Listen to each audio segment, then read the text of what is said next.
मुलांनो, आपण टीईटीला आलेला एक प्रश्न घेतलाय पहा. काय प्रश्न बघा, नीट लक्ष द्या.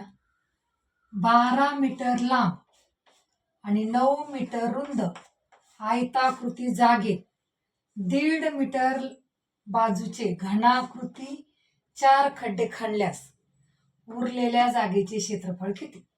म्हणजे पहिलं काय दिलंय पहा, आपल्याला एक आयताकृती जागा दिली पहा. मग काय करायला लागेल आपल्याला, या जागेचं अगोदर क्षेत्रफळ काढून घ्यायचं.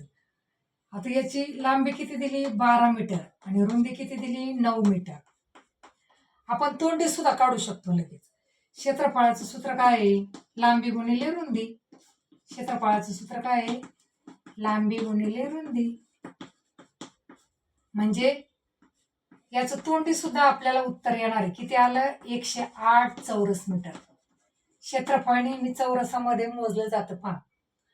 आता पुढची अट काय सांगितली? 1.5 मीटर रुंदीचे. 1.5 मीटर म्हणजे किती? 1.5 हे आपल्याला माहिती पाहिजे पहा. असे 4 खड्डे खणले पहा. आयताकृती आकाराचे किती खड्डे खणले? 4 खड्डे खणले. मग आता एका खड्ड्याचे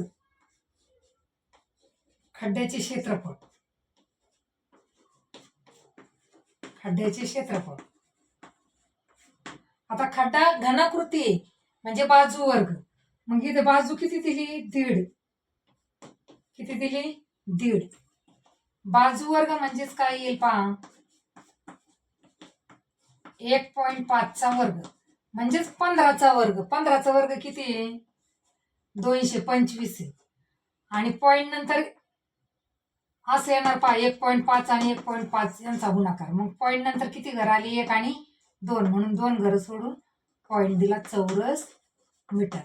एका खड्ड्याचं क्षेत्रफळ किती आलं? 2.25 चौरस मीटर. आणि पूर्ण आयताचं किती आलं? 108. मग असे किती खड्डे खणले?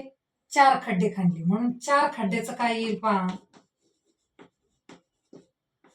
4 खड्डे क्षेत्रफळ किती येईल? हे 2.25 गुणिले 4 करा गुणाकार. 4 पंचे 20, 7 आले 2, 4 दुने 8 आणि 2 10, चला 1, 4 दुने 8 आणि 1 9. पॉइंट नंतर किती घर येते? 1 2, 2 घर सोडून पॉइंट द्यायचा. म्हणजे किती आलं? 9 चौरस मीटर.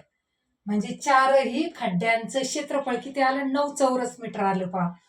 आणि एकूण आयताचं क्षेत्रफळ किती आहे? 108. म्हणजे हे 108 मधून आपल्याला काय करायला लागेल? 108 मधून 9 वजा करायला लागेल. 108 मधून किती वजा करायला लागेल? 9 वजा करायला. 8तून 9 गेले 9 आणि 9 म्हणजे किती आलं? 99 चौरस मीटर. म्हणजे पर्याय क्रमांक 2. फार सोपे असतात पहा प्रश्न, फक्त आपल्याला समजावून घेऊन त्या पद्धतीने ते सोडवायचे पहा. व्हिडिओ जर आवडला असेल तर व्हिडिओला लाईक करा, शेअर करा आणि आपल्या चॅनलला नक्की सबस्क्राईब करा.